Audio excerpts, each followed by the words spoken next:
Hello दोस्तों, welcome to review tuber channel. मेरा नाम है विजय और आज मैं एक्सप्लेन करने वाला हूँ 1994 में रिलीज हुई मूवी फॉरेस्ट गंप। यह एक अमेरिकन मोटिवेशनल ड्रामा फिल्म है जिसके डायरेक्टर रॉबर्ट जेमेकिक्स है। इसकी मेन कास्ट में टॉम हैंक्स है जिन्होंने फॉरेस्ट गंप के कैरेक्टर को प्ले किया है। दोस्तों, बॉलीवुड की आने वाली फिल्म लाल सिंह चड्ढा इसी फिल्म की कॉपी है जिसमें आमिर खान मुख्य भूमिका में है। दोस्तों, मैं आपसे रिक्वेस्ट करता हूँ कि आप इस फिल्म का एक्सप्लेनेशन पूरा देखें ताकि आपको ये फिल्म अच्छे से समझ में आए और आप इस फिल्म से मोटिवेट हो। तो चलिए बिना वक्त गवाए स्टार्ट करते हैं फॉरेस्ट गंप मूवी का एक्सप्लेनेशन। फिल्म की शुरुआत होती है 1981 में एक उड़ते हुए पंख से जो उड़ता हुआ एक आदमी के जूते के पास आकर गिरता है। यह आदमी बस स्टॉप पर बैठा है। इस आदमी का नाम फॉरेस्ट गंप है। यह फिल्म इसी फॉरेस्ट गंप के जीवन में होने वाली घटनाओं पर आधारित है। वो इस पंख को अपने बैग में रख लेता है। तभी वहाँ एक बस आकर रुकती है जिसमें से एक लेडी बाहर निकलती है और उस बस स्टॉप पर बैठ जाती है। यहाँ फॉरेस्ट गंप उस लेडी को अपनी कहानी सुनाना शुरू करता है और सीन फ्लैशबैक में चला जाता है। यहाँ फॉरेस्ट गंप के बचपन को दिखाया गया है जहाँ वो और उसकी माँ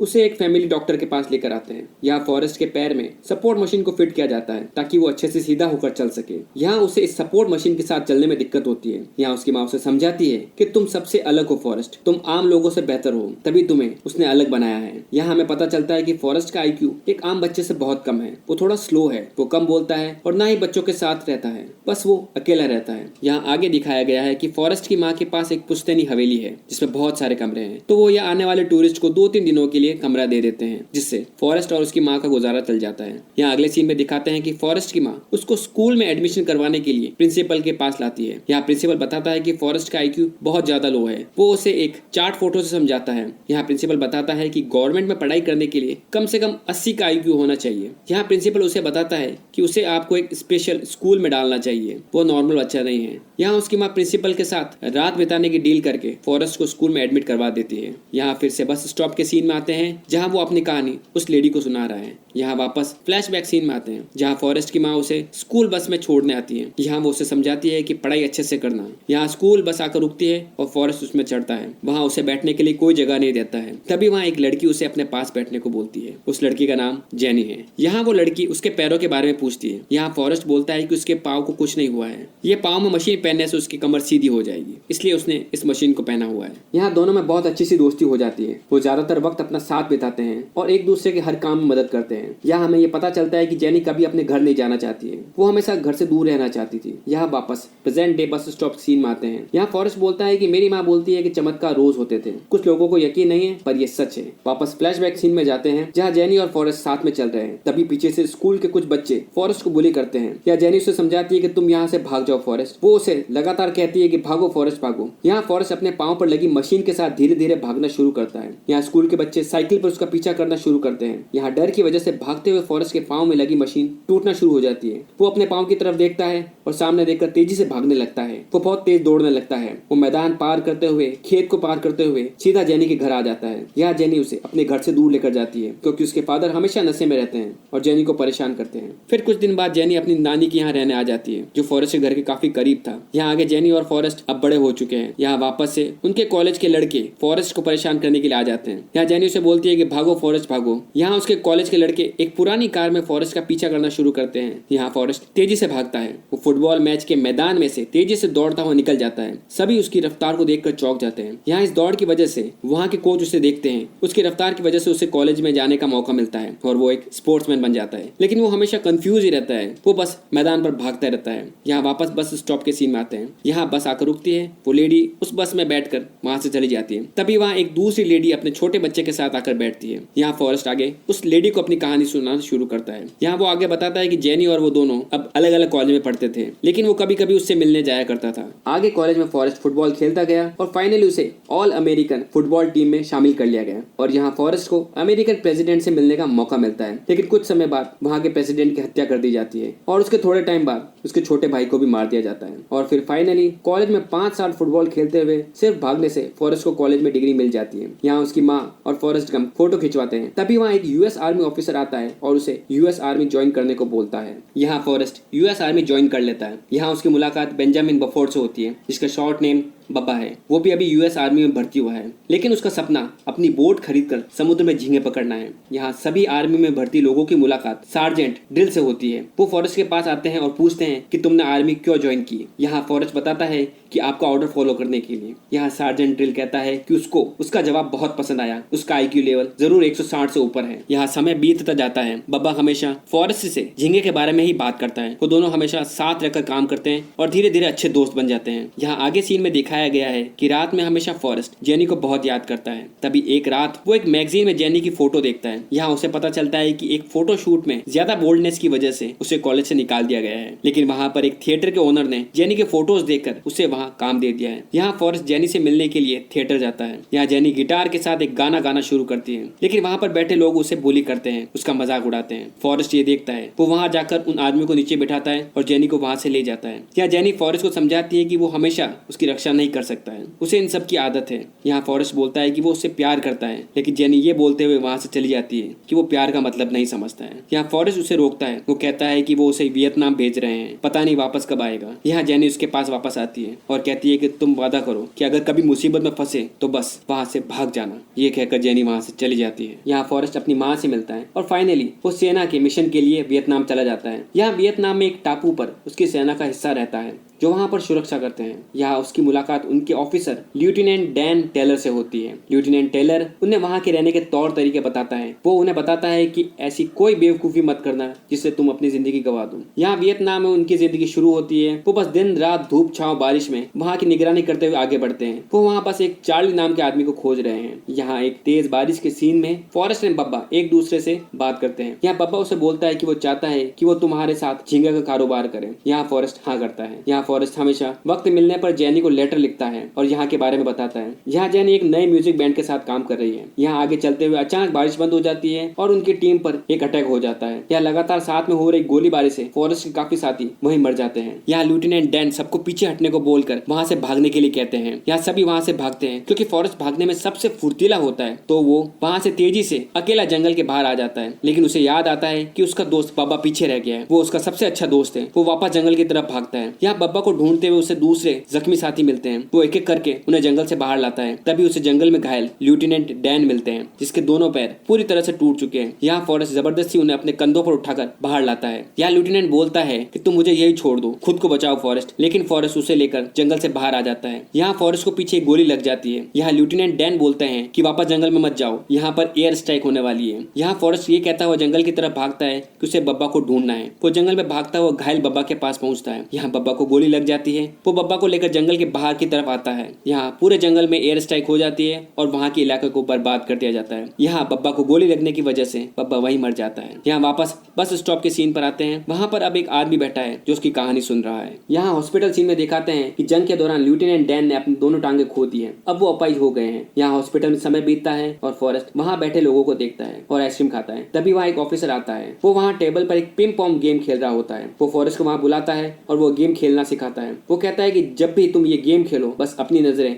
इस बॉल से मत हटाना। यहाँ फॉरेस्ट का पिंग पॉन्ग गेम खेलने में इंटरेस्ट बढ़ता है। वो उसे दिन रात खेलना शुरू करता है। यहाँ एक रात लेफ्टिनेंट डैन फॉरेस्ट पर चिल्लाते हैं। वो बोलते हैं कि उसे वही जंगल में युद्ध के दौरान अपने साथियों के साथ मर जाना चाहिए था, तुमने उसे क्यों बचाया? अब वो एक अपाहिज है, अब उसका क्या होगा? ये कहते हुए वो रोता है। यहाँ लेफ्टिनेंट डैन को घर भेज दिया जाता है। यहाँ राष्ट्रपति द्वारा फॉरेस्ट को मेडल ऑफ ऑनर दिया जाता है। यहाँ आगे सीन में भीड़ में बहुत से लोग वियतनाम की वॉर का विरोध कर रहे हैं। यहाँ फॉरेस्ट को माइक के सामने खड़ा कर दिया जाता है। वहाँ के लोग वॉर के बारे में पूछने लगते हैं। यहाँ फॉरेस्ट कुछ बोलने लगता है। तभी वहाँ एक खड़ा ऑफिसर वहाँ के माइक के तार खींच लेता है। यहाँ माइक बंद हो जाते हैं। तभी वहाँ के लोग वापस माइक के वायर जोड़ते हैं और जैसे ही वापस माइक ऑन होता है तब तक फॉरेस्ट बिना माइक के अपनी बात खत्म कर चुका होता है। तभी वहाँ जेनी पानी के अंदर से आती हुई फॉरेस्ट फॉरेस्ट चिल्लाती है। यहाँ फॉरेस्ट भागता हुआ पानी में कूदता है और जेनी से मिलता है। यहाँ सभी खुश होते हैं। यहाँ जेनी उसे एक आदमी वेस्ले से मिलवाती है। यहाँ वेस्ले और जेनी के बीच में झगड़ा होता है। वेस्ले जेनी पर हाथ उठाता है। यहाँ फॉरेस्ट को गुस्सा आता है। वो वेस्ले को मारकर घायल कर देता है। वो दोनों वहां से निकल जाते हैं। वो पूरी रात बाहर गुजारते हैं और एक दूसरे से खूब बातें करते हैं। यहाँ सुबह होने पर जेनी वापस अपनी टीम के साथ आती है। यहाँ वेस्ले वहां आकर जेनी से माफी मांगता है और जेनी वहां से चली जाती है। वो जाते हुए कहते हैं कि वो दोनों बहुत अलग हैं। यहाँ फॉरेस्ट अपना मेडल ऑफ ऑनर जेनी को देता है और कहता है कि ये तुम अपने पास रखो क्योंकि मुझे ये मिला है क्योंकि तुमने मुझे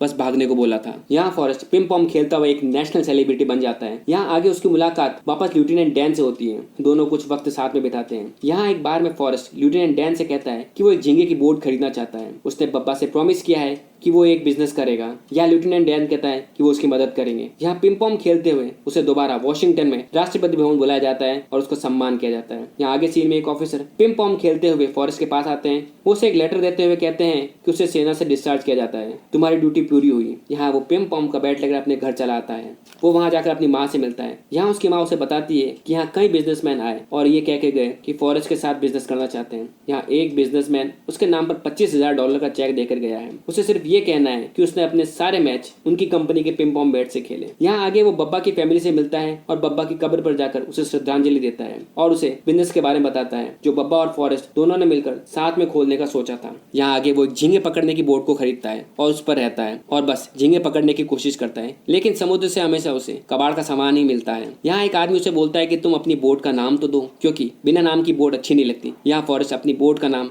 जेनी रखता है। यहाँ जेनी अलग अलग शहर में घूमती है और नशे में गिरती जाती है। वो नशा धीरे धीरे उसके दिमाग और उसके शरीर पर असर दिखाना शुरू करता है। वो हमेशा नशे में ही रहती है। यहाँ एक सुबह जब फॉरेस्ट बोट को चला रहा होता है तभी उसे मिलने वहाँ लेफ्टिनेंट डैन आते हैं। वो आपस में बात करते हैं। यहाँ लेफ्टिनेंट डैन फॉरेस्ट के साथ बिजनेस में शामिल हो जाते हैं। अब दोनों साथ में खूब वक्त बिताते हैं और झींगे पकड़ने की कोशिश करने लगते हैं, लेकिन उन्हें कोई झींगे नहीं मिलते। यहाँ एक रात जबरदस्त तूफान आता है, लेकिन फॉरेस्ट गम की बोट बच जाती है। वहाँ की सारी बोट नष्ट हो जाती है, जिससे वहाँ के लोग झींगे को पकड़ते थे। बस उसके बाद सिर्फ फॉरेस्ट की बोट होने के कारण उनके जाल में झींगे बहुत ज्यादा मात्रा में पकड़ में आने लगे। उनके झींगे का कारोबार बहुत तेजी से बढ़ने लग गया। यहाँ वापस बस स्टॉप के सीन पर बैठा फॉरेस्ट गम ये सब बातें वहाँ पर बैठे आदमी को बता रहा है। वो बताता है कि अब उसके पास में 12 बब्बा जेनी की बोट है, एक बहुत बड़ा गैराज है। वो बोलता है कि बब्बा गम के झींगे घर घर में मशहूर हैं। यहाँ वो आदमी उसे रोकता है और कहता है कि तुम ये कह रहे हो कि तुम बब्बा गम श्रिम्प कॉर्पोरेशन के मालिक हो। यहाँ गम बोलता है कि हाँ वो मालिक है और करोड़ों डॉलर है उसके पास। यहाँ वो आदमी जोर जोर से हंसता है और कहता है कि उसने बड़े बड़े झूठ सुने हैं, लेकिन ये सबसे बड़ा झूठ है। वो हंसता हुआ वहां से जाता है और कहता है कि हम एक करोड़पति आदमी के बगल में बैठे थे। तभी वहाँ एक बूढ़ी औरत उसके पास आती है और कहती है कि उसे उसकी कहानी बहुत अच्छी लगी है, तुमने उसे बहुत जोश के साथ सुनाई है। यहाँ फॉरेस्ट उस लेडी को खुद की और लेफ्टिनेंट डैन की फोटो दिखाता है। यहाँ आगे सीन में फॉरेस्ट एंड लेफ्टिनेंट डैन साथ में खाना खा रहे होते हैं। तभी उनके पास एक फोन आता है कि फॉरेस्ट की माँ बीमार है। वो वहाँ से तेजी से भागता हुआ अपनी माँ के पास पहुँचता है। यहाँ उसकी माँ बताती है कि उसकी उम्र हो चुकी है, वो शायद जल्दी ही मरने वाली है। यहाँ फॉरेस्ट और उसकी माँ कुछ वक्त साथ में बिताते हैं। यहाँ उसकी माँ उसे समझाती है कि हम अपनी तकदीर खुद बनाते हैं। यहाँ फॉरेस्ट पूछता है कि उसके तकदीर में क्या है। यहाँ उसकी माँ बोलती है कि वो उसे खुद ढूंढनी होगी। यहाँ उसकी माँ कहती है कि जिंदगी एक चॉकलेट बॉक्स की तरह है, आगे क्या मिलेगा पता नहीं। यहाँ फॉरेस्ट की माँ कैंसर से मर जाती है। यहाँ बस स्टॉप के सीन पर वापस आते हैं, जहाँ फॉरेस्ट वो बूढ़ी लेडी के साथ बैठा है। यहाँ फॉरेस्ट बोलता है कि क्योंकि वो मशहूर हो चुका था, फुटबॉलर स्टार, वॉर हीरो, पिम पॉम national celebrity and shrimp board captain के रूप में, तो अल्बाना की सरकार ने उसे एक अच्छी नौकरी दे दी। यहाँ फॉरेस्ट मैदानों की घास की कटाई करता था। यहाँ फॉरेस्ट ने लेफ्टिनेंट डैन के साथ बिजनेस करना बंद कर दिया था, लेकिन लेफ्टिनेंट डैन ने उनका पैसा एप्पल कंप्यूटर के मैन्युफैक्चरिंग में लगाया। उन्होंने फॉरेस्ट को लेटर लिखकर कहा कि अब पैसों की कोई फिक्र नहीं। यहाँ फॉरेस्ट ने काफी पैसा चर्च में दिया, काफी पैसा हॉस्पिटल में लगाया। यहाँ बब्बा को भी उसका हिस्सा दिया, जिससे पाकर उसके घर वाले बहुत खुश हुए। अब तक फॉरेस्ट अरबपति बन चुका था। वो बस मुफ्त में वहाँ घास काटता क्योंकि उसे अच्छा लगता, लेकिन रात के वक्त उसे अकेलेपन में हमेशा जेनी की याद आती। वक्त बीत रहा था, तभी एक दिन जेनी उसके पास उससे मिलने आई। यहाँ दोनों एक दूसरे के साथ कुछ वक्त बिताते हैं और मस्ती करते हैं और खुश रहते हैं। और यहाँ जेनी उसे एक तोहफे में शूज की जोड़ी लाकर देती है। यहाँ दोनों साथ में डांस करते हैं। यहाँ फॉरेस्ट जेनी को शादी के लिए प्रपोजल देता है, लेकिन जेनी कुछ नहीं बोलती है। वो बोलती है कि तुम एक अच्छी लड़की से शादी करना। यहाँ जेनी फॉरेस्ट के साथ एक रात बिताती है और सुबह फॉरेस्ट को बिना बताए वहां से चली जाती है। यहाँ फॉरेस्ट फिर से अकेला हो जाता है। वो बस दिन भर बैठा रहता है। तभी वो अचानक कुछ सोचता है और खड़ा होता है और वहां से दौड़ना शुरू कर देता है। वो बस घर से बाहर निकलता है और दौड़ता हुआ शहर पार करता है और अल्बाना को पार करते हुए दौड़ता जाता है। वो बिना किसी वजह से बस दौड़ता जा रहा है। वो एक समुद्र से दूसरे समुद्र की तरफ दौड़ता है। दौड़ते हुए लगातार उसे लोग सपोर्ट करने लगते हैं। कुछ लोग उसके साथ दौड़ने लगते हैं। दौड़ते हुए लगातार कुछ लोग उसे सपोर्ट करने लगते हैं। कुछ लोग उसके साथ दौड़ने शुरू हो जाते हैं। यहाँ वो लगातार 3 साल तक दौड़ता रहता है। यहाँ सभी उससे पूछ रहे हैं कि वो क्यों दौड़ रहा है। वो महिलाओं के लिए दौड़ रहा है, पर्यावरण के लिए दौड़ रहा है, अधिकारों के लिए दौड़ रहा है या कानून के लिए दौड़ रहा है। लेकिन फॉरेस्ट के पास का कोई कारण नहीं था। वो बस दौड़ रहा था। अब धीरे धीरे फॉरेस्ट का काफिला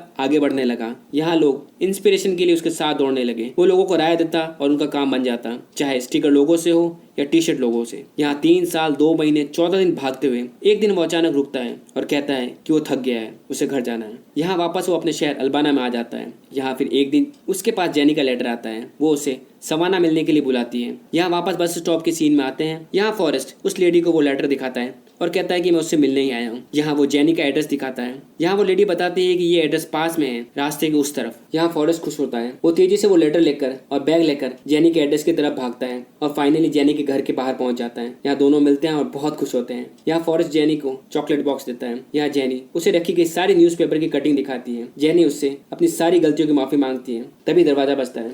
वहाँ एक लेडी आती है। वो जेनी की बेबी को वहां देती है और वहां से चली जाती है। यहाँ जेनी अपने बच्चे को फॉरेस्ट से मिलवाती है। यहाँ बच्चा जाकर टीवी देखने लगता है। यहाँ जेनी बताती है कि उसका नाम फॉरेस्ट है और उसे ये नाम उसके डैड से मिला है। यहाँ फॉरेस्ट कुछ समझ नहीं पाता है। यहाँ जेनी बताती है कि वो तुम्हारा बेटा है। यहाँ फॉरेस्ट थोड़ा अनकॉन्शियस फील करता है। यहाँ जेनी बोलती है कि तुम्हें कुछ करने की जरूरत नहीं है, तुमने कुछ गलत नहीं किया है। यहाँ वो जेनी से बोलता है कि इस बच्चे से सुंदर आज तक उसने किसी को नहीं देखा। यहाँ फॉरेस्ट थोड़ा इमोशनल होता है और कहता है कि क्या वो स्मार्ट है, वो मेरी तरह स्लो तो नहीं है। यहाँ जेनी उसे समझाती है कि वो बहुत तेज और स्मार्ट है। यहाँ फॉरेस्ट उस बेबी के पास जाकर बैठता है और कुछ वक्त बिताता है। यहाँ जेनी फॉरेस्ट को बताती है कि वो बीमार है, उससे एक वायरल डिजीज है, इसका कोई इलाज नहीं है। यहाँ फॉरेस्ट उसे अपने घर चलने को बोलता है। वो कहता है कि वो उसकी देखभाल करेगा। यहाँ जेनी फॉरेस्ट से शादी करने का पूछती है। यहाँ फॉरेस्ट हाँ करता है। यहाँ शादी का फंक्शन शुरू होता है। तभी फॉरेस्ट से मिलने के लिए लेफ्टिनेंट डैन वहाँ उसकी वाइफ के साथ आते हैं। यहाँ दोनों एक दूसरे से मिलते हैं और बहुत खुश होते हैं। यहाँ लेफ्टिनेंट डैन बताते हैं कि उसने कृत्रिम पैर लगवा लिए हैं, अब वो पहले से बेहतर है। यहाँ फॉरेस्ट एंड जेनी की फाइनली शादी हो जाती है और दोनों साथ में बहुत वक्त बिताते हैं। धीरे धीरे जेनी की बीमारी की वजह से वो कमजोर होना शुरू हो जाती है। यहाँ फॉरेस्ट अपनी जिंदगी के कुछ खूबसूरत पलों के बारे में जेनी को बताता है। यहाँ एक वीक बाद जेनी मर जाती है और उसके घर के पेड़ के नीचे यहाँ जेनी को दफनाया जाता है। यहाँ फॉरेस्ट उसकी कब्र पर उसको श्रद्धांजलि देता है।